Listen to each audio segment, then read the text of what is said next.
Ladies and gentlemen, please remain standing while the President and official party depart the platform. You will be released by sections shortly. And so now the United States has a new president, the 45th president of the United States. There he is, Donald J. Trump.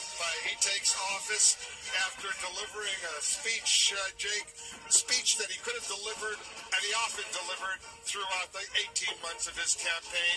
He delivered the speech that got him elected president of the United States. It was very consistent to the Trump brand, absolutely. I have to say, I think it's fair to say this is one of the most radical inaugural speeches we've ever heard.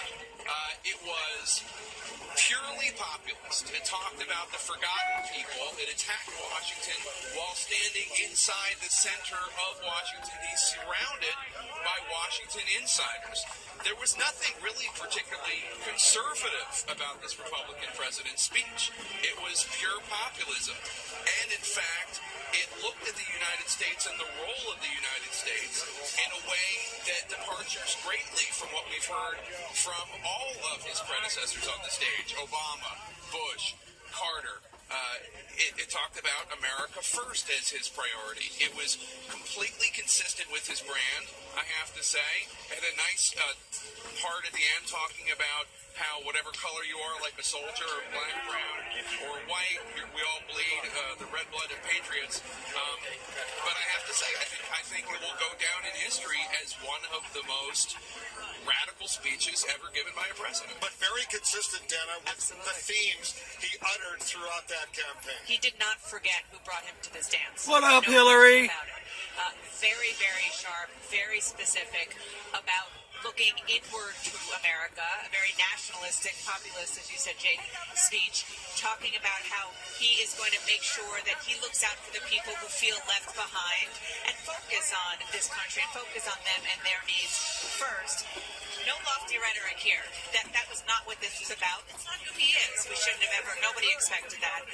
Very short sentences, very to the point, and there's no reading between the lines in any of the speeches and the sentences he gave. And he explicitly said, America first, more than once. Yeah, and John, so many times, the themes that came through during the campaign, when he wrote that speech, he clearly had a tremendous influence in writing those words. If you are a Trump voter, you heard from your new president what you wanted to hear, consistent with the campaign. Every decision he said would be America first, whether it's a taxes decision, a infrastructure decision, a border decision, a national security decision. He said everything would be through the prism of America first. But it was a dark view, even a pessimistic view of where we are at the moment.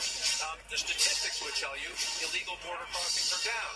Didn't sound like that from the speech. The statistics would tell you we have 4.7% unemployment. He talked about how terrible things were and how horrible it was in the country. He spoke of gangs and drugs and American carnage. At a time, again, the outgoing president, I think, would tell you not that there aren't problems in America, but that crime is largely under control in America. And so, but this is a trademark Trump. This is how he campaigned. It's his brand of populism.